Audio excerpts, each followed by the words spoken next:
Hapa ni mfano wa kitabu. Jiwe hili linaloonekana ng'ambo hapa,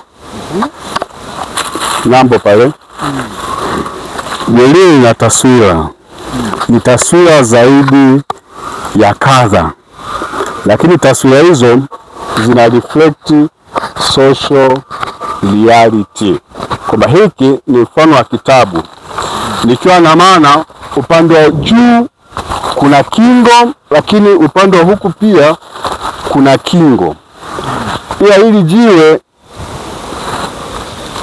limejitokeza mahali hapa, lakini lina majibu mengi ambayo ni maombi yetu, ni ukweli tunautafuta, lakini ni kwa namna ya kuchorwa, kwa kuchongwa. Lakini kuchongwa kule hakujachongwa kwa kumaanisha kutengeneza taswira sawa sawa, ila kumaanisha reality ya jamii ya kila siku, tukizungumzia habari ya shughuli za upatikanaji wa riziki, lakini ujenzi wa muda mfupi na muda mrefu na muda mfupi, mipango ya muda mrefu na mipango ya muda mfupi, tumefaulu wapi, tumefeli wapi. Lakini kitabu hiki ambacho tunakiona kupitia mwamba kitazungumzia habari pia ya habari pia ya namna Mwenyezi Mungu anavyotupatia majibu ya maswali yetu mengi, lakini na namna ya kutatua matatizo hayo. Ni Emmanuel Futi hapa naongea, mtafiti ngazi ya diploma maendeleo ya jamii. Tunapozungumza habari ya mwamba, ukija upande wa huku kuna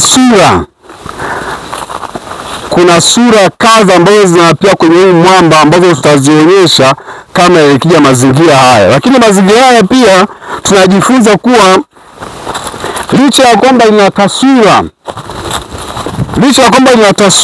lakini taswira hizi pia zina muonekano wa kutisha, na muonekano huu unaashiria tusipochukua hatua tunaingia kwenye hatari kubwa jamii yote, kwa sababu Njombe ikiathirika, dunia nzima inaathirika. Dunia ni kitu kimoja na sisi ni kitu kimoja. Hivyo basi, sura hii upande huko ambao kunatisha, kunaonyesha usione kilichopo upande wa huku, kwamba nini kinafanyika upande wa pili wa huko mto unako, kwa sababu hii ni bonde. Huko mto unakoelekea upande wa huku tusione nini ambacho kinaendelea. Kwa hiyo ukiwa upande huku uogope kuja huku usione kinachoendelea. Nini kinamaanisha?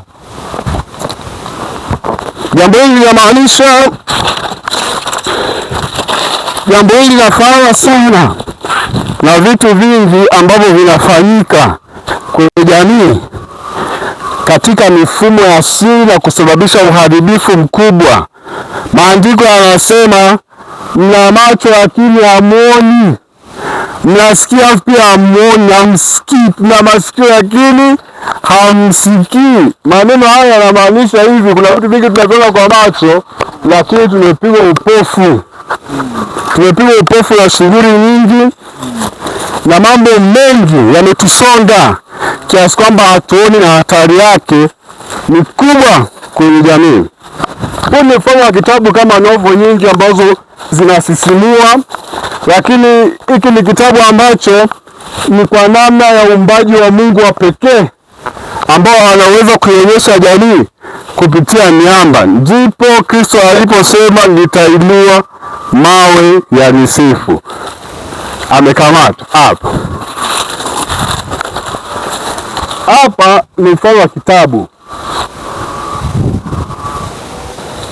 Hapa huu ni ukurasa wa huku na huu ni ukurasa wa huku, kama mto ulivyo.